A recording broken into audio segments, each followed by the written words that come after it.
दिवाली मनाने वाला बेटे की पैदाइश की तो खुशी नहीं मना रहा है, शादी की तो खुशी नहीं मना रहा है। उसका अकीदा है कि दिवाली की रात उसके घर में उसकी देवी आती है, जिसकी वो इबादत करता है, जिसकी वो पूजा करता है। अब आपकी शरीयत की नजर में दिवाली का ये त्योहार शिर्क के ऊपर, इस्लाम की नजर में सबसे बड़ा पाप क्या है? शिर्क है। और उस शिर्क की खुशी में वो मिठाई खा रहा है, खिला रहा है, और आप फतवा पूछ रहे? नहीं नहीं नहीं, फतवा नहीं पूछा जाता ऐसे मौके पर। जिस शिर्क है उस मिठाई को अपने हलक के नीचे क्यों उतारे? नहीं लेंगे, बहुत मजबूरी होगी हम ले लेंगे। अगर सामने वाला नाराज हो रहा है उसको नाराज नहीं करेंगे, ले लेंगे, मगर हम खाएंगे। और अगर बहुत मजबूरी की हालत में आपने खा भी लिया तो भाई, मजबूरी की हालत में लोग सूअर भी खा लेते हैं, मजबूरी की हालत में लोग मुर्दार भी खा लेते हैं। जब जान बचाने का मसला है तो कुत्ता भी खा सकते हैं। कोई मजबूरी की हालत में अगर सूअर खा ले, मुर्दार खा ले, तो क्या प्रचार करेगा कि भाई तुम भी खाओ? आज हमारा नौजवान, रात को पटाखे की आवाज आ रही थी, यकीन करें आप, सिर्फ गैर मुस्लिमों के इलाके से पटाखे की आवाज नहीं आ रही थी, बड़ी तादाद में मुसलमान भी मिठाई खा रहा और खिला रहा। खबरदार मेरे भाइयों, ला इलाहा इल्लल्लाह का मतलब समझो। हम एक अल्लाह की इबादत करते हैं और अल्लाह के सिवा किसी की इबादत नहीं करते हैं। हमारा कलमा अल्लाह से शुरू होता है, हम गैरुल्लाह की इबादत करते। इस्लाम ये तालीम देता है कि अगर तुम माँ बाप हो तो पहले ये देखो कि अपने बच्चों के साथ तुम क्या कर रहे हो।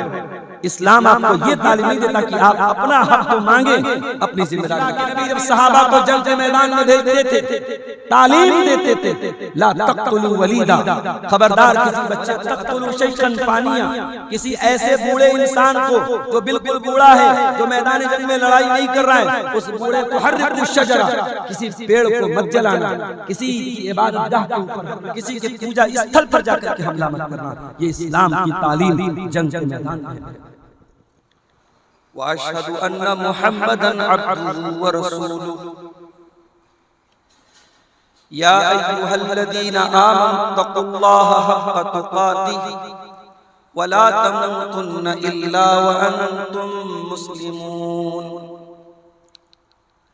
या अय्युहन्नासु इत्तक़ू रब्बकुमुल्लज़ी खलक़कुम मिन नफ्सिन वाहिदा व खलक़ मिन्हा ज़ौजहा वबत्त मिनहुमा रिजालन कसीरन व निसाअ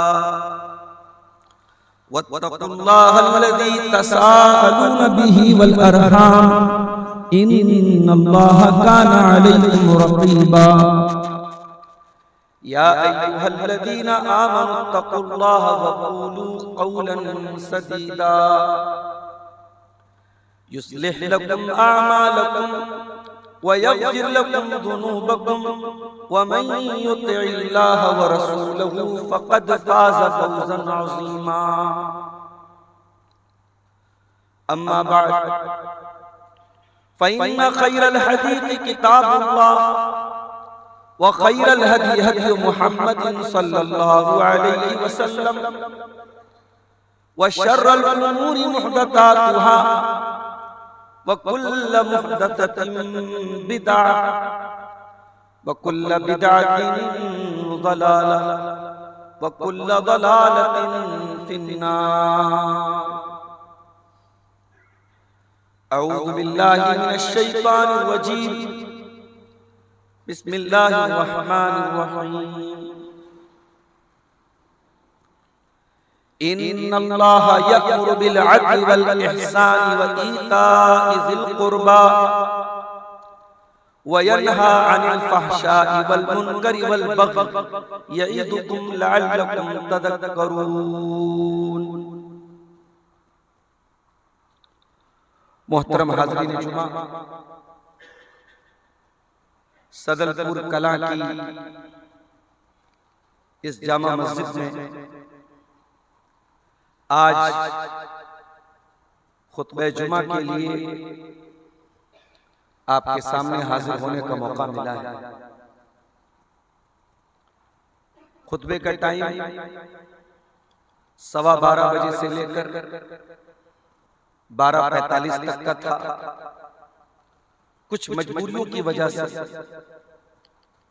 मैं थोड़ी ताखिर से पहुंचा हूं और तकरीबन 12:30 बजे जुमा की अजान हुई है और हमारे सामने घड़ी में 12:40 हो चुके हैं, यानी 20 से 25 मिनट हमें आपके सामने गुफ्तगू कर। सीमांचल का इलाका लंबी चौड़ी तकरीरों के लिए जाना जाता है। मैं इंडिया के कई स्टेट्स में तकरीर कर चुका हूं, मुंबई से लेकर बेंगलोर तक और कलकत्ता से लेकर कर्नाटक तक। आमतौर से तकरीरों का जो मिजाज है 1 घंटे की तकरीर बहुत होती है, मगर सीमांचल में जो प्रधान वक्ता होते हैं जिनको आमतौर से जलसे में मेन मुकर्रिर के तौर पर बुलाया जाता है, उनसे ये उम्मीद रखी जाती है कि वो 2 घंटा बोले, 1.5 घंटा कम से कम। ये एक मिजाज है सीमांचल। कुरान हकीम की जो आयत मैंने आपके सामने पढ़ी है, ये कुरान के 14वें पारे की आयत है। 14वें पारे में एक सूरत है, सूरतुन नहल। ये सूरतुन नहल की आयत नंबर 90, आयत नंबर 90। इस आयत को अल्लाह ताला ने 2 टुकड़ों में बांटा है। इसमें 3 अच्छी बातों का हुक्म दिया है और 3 बुरी बातों से रोका है, यानी 3 चीजों का ऑर्डर दिया है, आदेश दिया है, और 3 चीजों से मना किया है, रोका है। और आयत की एंडिंग में अल्लाह कहता है यईज़ुकुम, कि ये 3 बातों का आदेश देकर और 3 बातों से तुम्हें रोककर अल्लाह ताला तुम्हें नसीहत कर रहा है। गोया अल्लाह ताला की नसीहत बहुत शॉर्ट में होती है, बहुत मुख्तसर होती है, बहुत संक्षेप में होती है। अल्लाह के कलाम की ये खासियत है, अल्लाह के कलाम में बहुत विस्तार से, बहुत डिटेल से बातें नहीं होती, इख्तिसार से मुख्तसर बातें होती। इन शॉर्ट बातें होती हैं, लेकिन बातें जो होती हैं बहुत ही मजबूत होती हैं, बहुत ही मुकम्मल होती हैं, बहुत ही जानी। तो कुरान की इस आयत में अल्लाह ताला ने 3 बातों का हुक्म दिया। आइए देखते हैं किन बातों का हुक्म दिया। इन्नल्लाह यअमुरु बिल अदली वल इहसानी व ईताइ ज़िल कुर्बा। अल्लाह 3 बातों का हुक्म दे रहा है। नंबर 1, अल्लाह तुम्हें अदल का हुक्म दे रहा है। नंबर 2, अल्लाह तुम्हें एहसान का हुक्म दे रहा है। नंबर 3, अल्लाह तुम्हें अपने रिश्तेदारों को देने का हुक्म दे रहा है। अब रिश्तेदारों को क्या देना है, इस पर हम बात सोचने लगे। उसके बाद फरमाया कि अल्लाह तुमको 3 बातों से मना करता है। वयनहा अनिल फहशाई वल मुनकरी वल बगी। अल्लाह तुमको फहशा से रोकता है, मुनकर से रोकता है, बगी से रोकता है। तो आज के खुतबे जुमा में हम इन 6 बातों को समझेंगे। अल्लाह ने 3 बातों का हुक्म दिया। पहली बात क्या है? अदल। अदल किसको बोलते हैं? अदल का मतलब होता है हकदार को उसका हक देना, और अदल का अपोजिट है जुल्म। जुल्म किसको बोलते हैं? हकदार को उसका हक ना देना। मिसाल के तौर पर टोपी है। टोपी का हक क्या है? टोपी की जगह क्या है? सर है, और जूते की जगह पैर है। अब टोपी को पैर में पहना जाए तो ये टोपी के साथ जुल्म है, और जूते को सर पे रखा जाए तो ये सर के साथ जुल्म है। तो अरबी जबान में अदल कहते हैं हकदार को उसका हक देना। अब गौर कीजिए, अल्लाह ने इस एक शब्द के जरिए, इस एक वर्ड के जरिए जितने भी हुकूक हैं, जितने भी अधिकार हैं, जितने भी हमारे जिम्मे रिस्पॉन्सिबिलिटी है, जिम्मेदारी है, कर्तव्य है, अल्लाह ने सबको इस एक लफ्ज के अंदर शामिल कर दिया, समेट दिया। इन्नल्लाह यामुरु बिल अदल, बेशक अल्लाह ताला तुमको हुक्म देता है अदल का। अगर तुम एक बाप हो अपनी औलाद को उनका हक दो, अगर तुम एक बेटे हो अपने माँ बाप को उनका हक दो, अगर तुम शौहर हो अपनी बीवी को उसका हक दो, अगर तुम बीवी हो शौहर को उसका हक दो, अगर तुम भाई हो तो भाई का हक दो, अगर तुम बहन हो तो भाई का हक दो।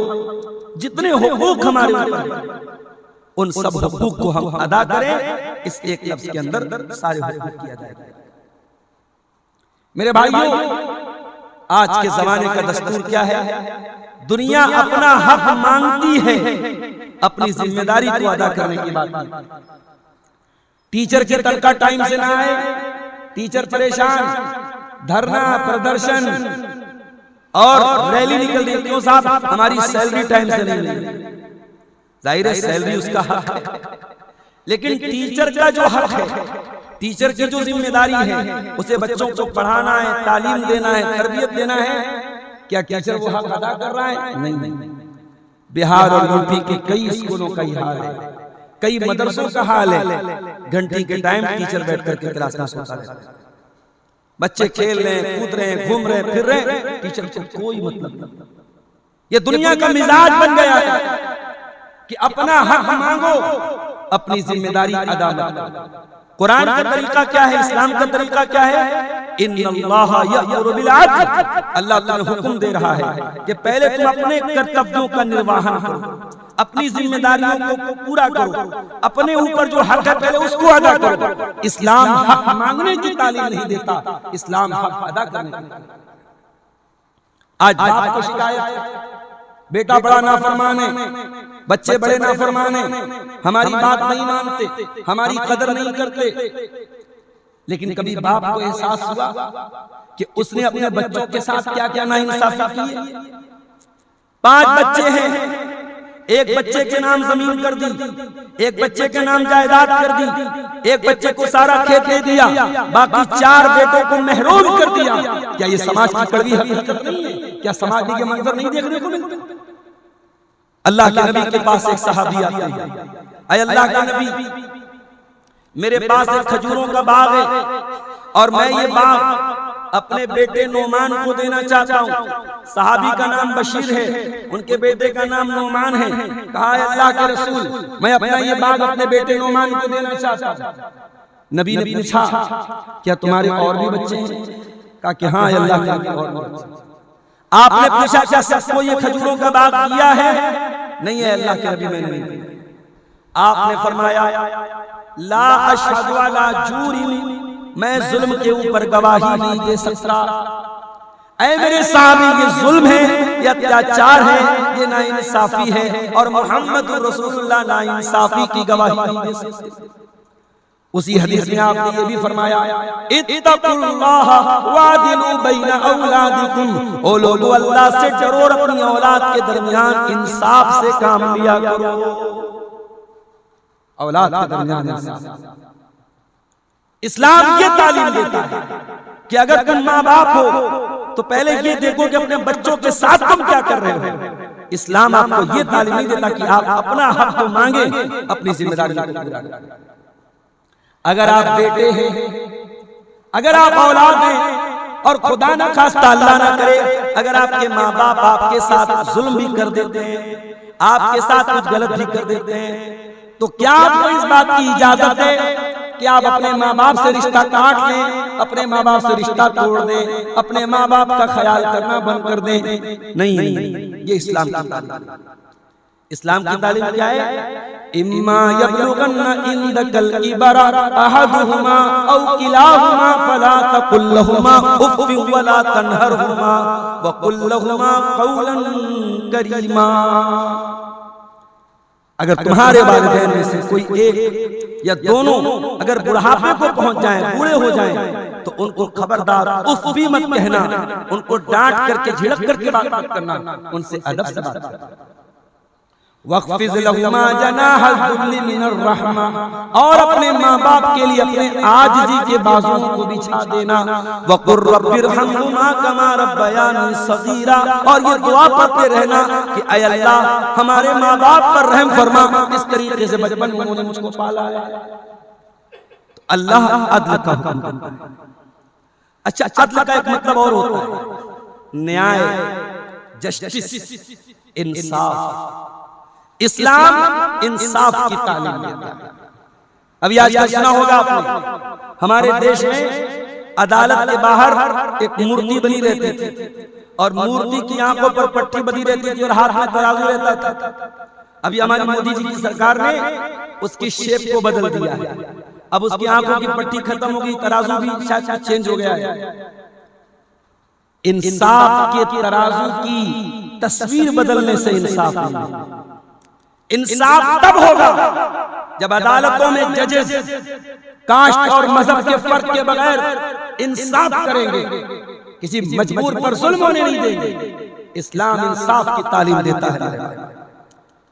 दुनिया की नजरों में प्यार में और जंग में सब जायज होता है। दुनिया की नजर में अगर किसी से हमारी जंग है, किसी से हमारी दुश्मनी है, तो दुनिया का कायदा क्या है, दुनिया का कानून क्या है कि दुश्मन के बच्चों को भी मारा जाए, दुश्मन की औरतों को भी मारा जाए, दुश्मन के बूढ़ों को भी मारा जाए।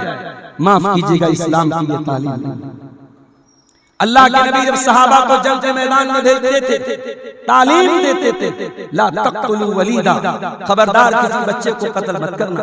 वला तक़्तुलू शैखन फानिया, किसी ऐसे बूढ़े इंसान को जो बिल्कुल बूढ़ा है, जो मैदान जंग में लड़ाई नहीं कर रहा है, उस बूढ़े को कत्ल मत करना। वला तुहर्रिकू शजरा, किसी पेड़ को मत जलाना, किसी की इबादतगाह के ऊपर हमला मत करना, किसी के पूजा स्थल पर जाकर के हमला मत करना। ये इस्लाम की तालीम जंग के मैदान में है। दुनिया का दस्तूर है, दंगा फसाद होता है, किसी एक इंसान की गलती से दंगा होता है, किसी एक शरारती की शरारत से दंगा होता है, मगर दंगे की जब आग भड़कती है बेकसूर मारे जाते हैं। बहराइच में दंगा हुआ, यूपी के अंदर कितने मुसलमानों की कारों को जलाया गया, उनकी दुकानों को जलाया गया, उनके घरों को जलाया गया, और बाद में मुसलमानों ही के खिलाफ केस भी दायर हुआ और कितने मुसलमानों के घरों पर बुलडोजर भी चला दिया। मेरे प्यारे साथियों, इस्लाम की तालीम क्या है? अगर किसी से हमारी दुश्मनी भी है, अगर किसी के साथ हमारा झगड़ा भी है, तो दुश्मन के मामले में भी हम कोई ऐसी बात नहीं बोल सकते जो इंसाफ के खिलाफ है। अल्लाह कुरान में कहता है, वला यजरिमन्नकुम शनआनु कौमिन अला अल्ला तादिलू इदिलू हुवा अक़रबु लित्तक़वा। खबरदार, किसी कौम के साथ हमारी दुश्मनी का मतलब ये नहीं है कि तुम इंसाफ का गला घोंट दो। इंसाफ दुश्मन के साथ भी इंसाफ किया जाएगा, दुश्मन के साथ भी अन्याय नहीं होगा, दुश्मन के साथ भी ना इंसाफ होगा। और दूसरी चीज क्या है? वल एहसान। और अल्लाह ताला तुम्हें एहसान का हुक्म देता है। एहसान का क्या मतलब होता है? एहसान का 3 मतलब होता है। पहला मतलब, हम नमाज पढ़ रहे हैं, हम रोजा रख रहे हैं, हम ज़कात दे रहे हैं, हम किसी मस्जिद मदरसा में दान दे रहे हैं, हम कोई भी नेकी का काम कर रहे हैं, हमारा मकसद अल्लाह को राज़ी करना। इसको बोलते हैं एहसान। इसको बोलते हैं एहसान। अल्लाह के प्यारे नबी ने फरमाया, आपसे पूछा गया एहसान किसको बोलते हैं? आपने कहा अन ताबुदल्लाह कअन्नका तराह, अल्लाह की इबादत इस तरीके से करो जैसे तुम अल्लाह को देखो। फ़इल्लम तकुन तरा, और अगर तुम अल्लाह ताला को नहीं देख रहे हो तो कम से कम ये सपोज कर लो, ये तसव्वुर कर लो कि अल्लाह तुमको देख रहा है। तो एहसान का एक मतलब है। और एहसान का एक मतलब और होता है कि अपनी जात से दूसरों का भला करो, दूसरों को फायदा पहुंचाओ, दूसरों के साथ अच्छा सलूक करो। तुम्हारी जात से, तुम्हारे हाथ से, तुम्हारी जुबान से किसी को तकलीफ न पहुंचे। और अगर एहसान का मतलब आप समझना चाहते हैं, जुमा का खुतबा है, लंबी चौड़ी तकरीर नहीं कर सकता, जाइए कुरान का 4था पारा उठाइए, सूरह निसा की आयत नंबर 36 उठा के दीजिए। वाबुदुल्लाह वला तुशरिकू बिही शैया वबिल वालिदैनि इहसाना वबिज़िल कुर्बा वल यतामा वल मसाकीनी वल जारि ज़िल कुर्बा वल जारि जुनुबी वस्साहिबि बिल जंबी वब्नि सबीली वमा मलकत अयमानुकुम इन्नल्लाहा ला युहिब्बु मन काना मुख्तालन फखूरा। अल्लाह ने पड़ोसी के साथ, रिश्तेदारों के साथ, यतीमों के साथ, गरीबों के साथ, परदेसी के साथ, सबके साथ भलाई का हुक्म दिया। तो एहसान का एक मतलब तो ये होता है। एहसान का एक मतलब और भी होता है, वो क्या है? कोई भी काम परफेक्ट तरीके से करना, कोई भी काम अच्छे तरीके से करना। मिसाल के तौर पर आप खस्सी लाए ज़बा करने के लिए, बकरीद का मौका है, त्योहार का मौका है, खस्सी लाए, बकरा लाए, अब आप उसको ज़बा करें। तो ज़बा करने का एक तरीका तो ये है, एक वीडियो मैंने देखा नेपाल कि साहब एक गैर मुस्लिम है, उसका अपना एक पूजा स्थल है, अपनी एक इबादत गाह है, उसके बाहर जानवर की बलि चढ़ रही।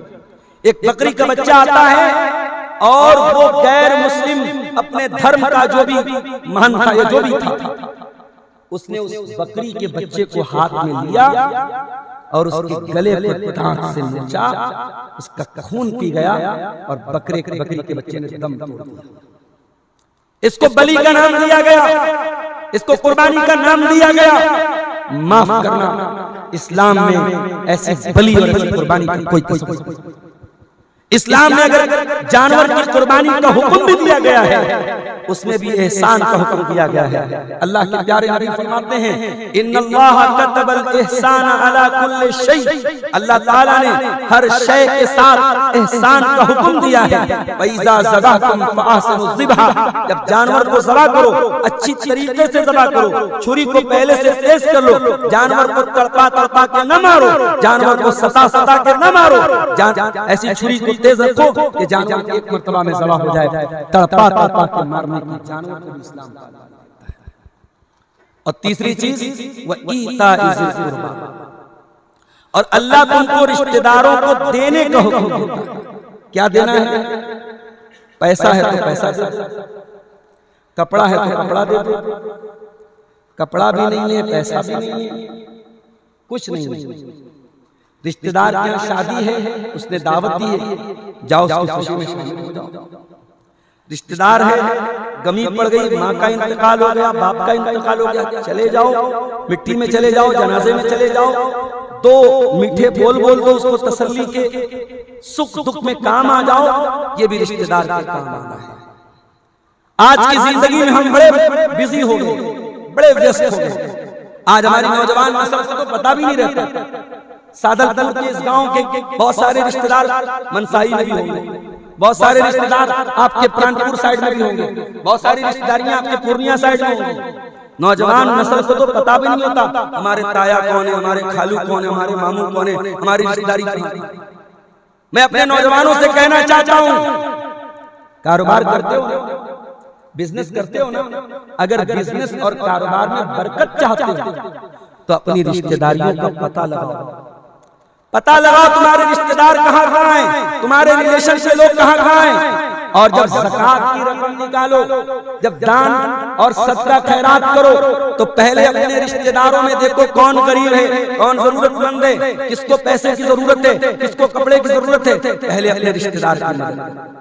अल्लाह के प्यारे नबी फरमाते हैं, तअल्लमू मिन अंसाबिकुम मा तसिलून बिही अरहामकुम। अपने हसब व नसब को पहचानो, अपने रिश्तों को पहचानो, ताकि रिश्तेदारों से रिश्ता जोड़ो। अगर ऐसा करोगे फइन्नहा महब्बतुन फिल अहली मसरातुन फिल माली मनसातुन फिल असर। अगर ऐसा करोगे तो तीन फायदा होगा। पहला फायदा, खानदान में मोहब्बत पैदा होगा। लोग कहेंगे साहब ये सदलपुर का ये इंसान बड़ा नेक है, ये अपने रिश्तेदारों के बड़े काम आता है, उनके सुख दुख में काम आता है। अब 5 मिनट निकाल करके किसी की मिट्टी में चले गए, किसी की शादी में चले गए। मैं अपनी बात आपको बताऊं, ये जलसों और तकरीरों ने अगर लाखों लोगों की मोहब्बत मुझे दी है तो बहुत सारी जगहों पर मेरा नुकसान भी करा। बनारस में कई मरतबा ऐसा मेरी अपनी रिश्तेदारी की शादी, सीमांचल में टाइम दे चुका हूं। अब फोन पर फोन आ रहा है, मौलाना साहब आप आ रहे हैं कि नहीं आ रहे, कब आ रहे हैं, कब आ रहे हैं। उधर घर वाले प्रेशर कर रहे हैं, शादी है कहीं नहीं जाना है, इधर से जलसे वालों का प्रेशर। और अगर जलसे में चला गया और रिश्तेदारी, अभी हमारे चचा के लड़के की शादी थी, अपने खास चचा के लड़के की शादी, और उसी दिन मेरा प्रोग्राम कट गया। अब सोचिए कि रिश्तेदारों की शादी में न जाओ तो बहुत सारी बातें बनती हैं, बहुत सारी बातें बनती हैं, लोग बुरा भला बोलते हैं, लोग इसको एहसास करते हैं। ठीक है, एक आलिम की हैसियत से, एक खतीब की हैसियत से लोग इज्जत देते हैं, लेकिन अगर आप सुख में दुख में शामिल नहीं होंगे लोगों की नजर होती है। इसलिए मैं आपको ये पैगाम देता हूं, जितने भी बिजी हो जाएं, जितने भी मशगूल हो जाएं, अपने रिश्तेदारों के लिए जरूर टाइम निकालें। अल्लाह के नबी फरमाते हैं खानदान में मोहब्बत पैदा होगी, माल में बरकत पैदा होगी और अल्लाह ताला आपकी उम्र में बरकत देगा, उम्र में बरकत देगा। हो सकता है आप 40 साल में दुनिया से चले जाएं, हो सकता है 50 साल की उम्र में दुनिया से चले जाएं, उम्र कम मिलेगी, मगर अल्लाह जो नाम देगा, जो इज्जत देगा, जो रिस्पेक्ट देगा समाज में, जो रेपुटेशन देगा समाज में, जो सम्मान मिलेगा समाज में, वो 100 साल के होने पर भी आपको न मिलता जो 50 साल की उम्र में मिलेगा अगर आप ये काम करते हैं। तो ये 3 बातें जिनका अल्लाह ने हुक्म दिया है। अब जल्दी जल्दी 3 वो बातें जिनसे अल्लाह ने मना किया है उसको बयान करके हम बात खत्म करते हैं। वयन्हा अनिल फहशा, और अल्लाह ताला तुमको हर उस काम से मना करता है जिस काम के अंदर फहाशी पाई जाती हो, वल्गैरिटी पाई जाती हो, अश्लीलता पाई जाती हो, चाहे वो ज़िनाकारी हो, चाहे वो लड़के लड़कों का नाजायज ताल्लुक हो, चाहे वो पोर्न मूवीज देखने वाला काम हो, चाहे वो कोई भी ऐसा काम हो जिसके अंदर बदकारी और बुराई पाई जाती है। आज नौजवानों के अंदर ये चीजें आम हैं, गाली गलौज आम है, बात बात पे माँ बहन की गाली देना आम बात है। जिस नबी का हमने कलमा पढ़ा है उस नबी ने कभी मुंह से गाली नहीं निकाली।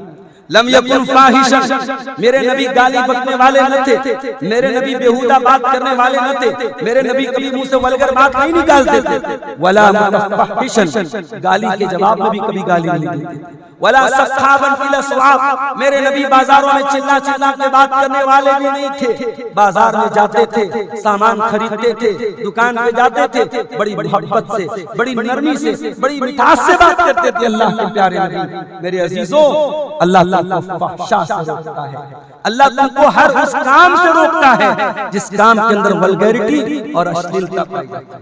वल मुनकर, और दूसरी चीज क्या है, अल्लाह तुमको मुनकर से रोकता है। मुनकर किसको बोलते हैं? जो अल्लाह की नजर में गलत, जो रसूल की नजर में गलत, जो कुरान की नजर में गलत, जो चीज अल्लाह और उसके रसूल की नजर में गलत है वो गलत है। दिवाली की मिठाई का बड़ा मसला, शेख साहब गैर मुस्लिमों के बीच में रहते हैं, जॉब करते हैं, दिवाली की मिठाई दे रहे हैं, खा सकते कि नहीं खा सकते?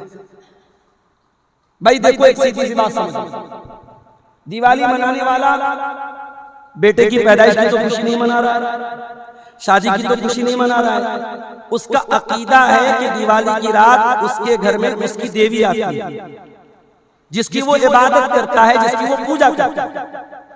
अब आपकी शरीयत की नजर में दिवाली का ये त्योहार शिर्क के ऊपर इसकी बुनियाद, और इस्लाम की नजर में सबसे बड़ा पाप क्या है? शिर्क है।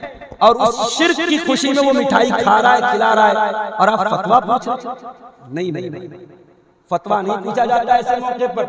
जिस काम की बुनियाद में शिर्क है उस मिठाई को अपने हलक के नीचे क्यों उतारें? नहीं लेंगे, बहुत मजबूरी होगी हम ले लेंगे। अगर सामने वाला नाराज हो रहा है उसको नाराज नहीं करेंगे, ले लेंगे, मगर हम खाएंगे नहीं, ये मिजाज बना।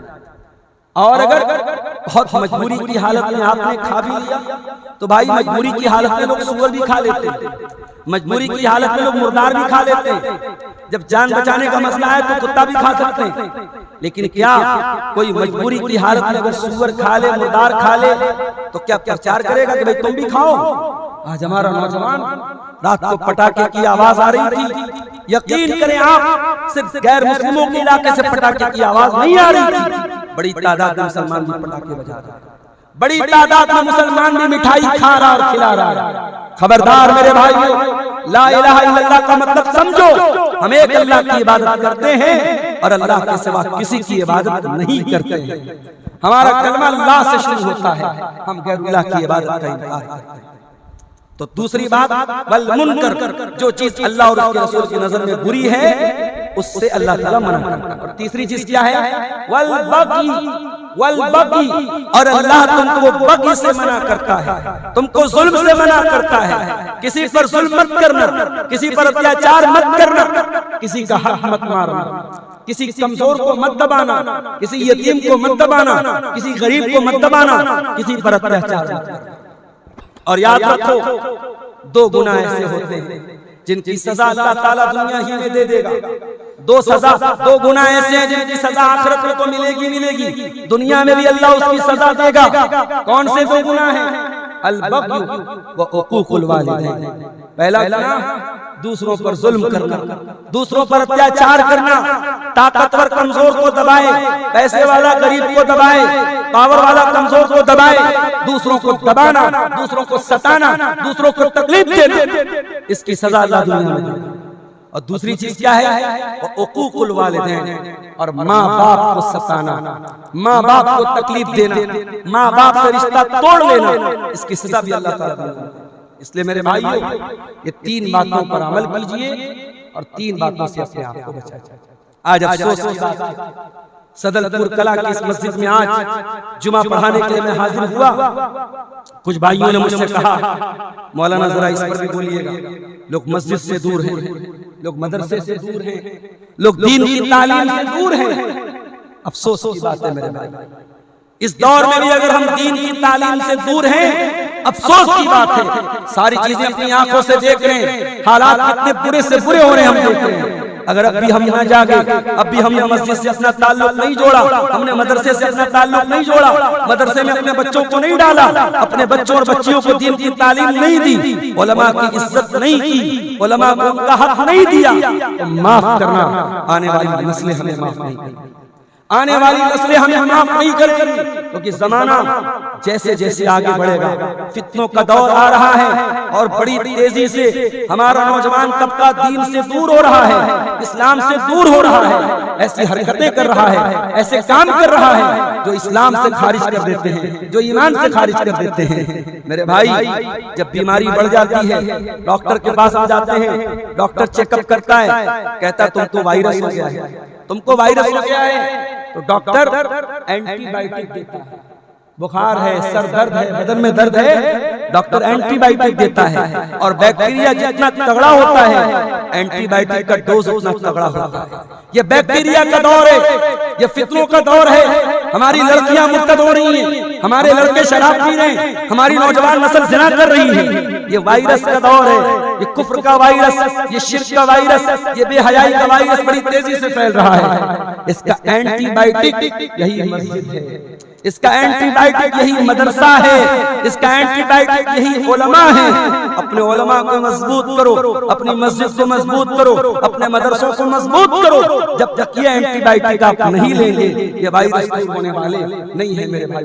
हम अल्लाह से दुआ करते हैं, रब्बुल आलमीन हमें मस्जिदों से और मदरसों से अपना रिश्ता जोड़ने की तौफीक अता फरमाए।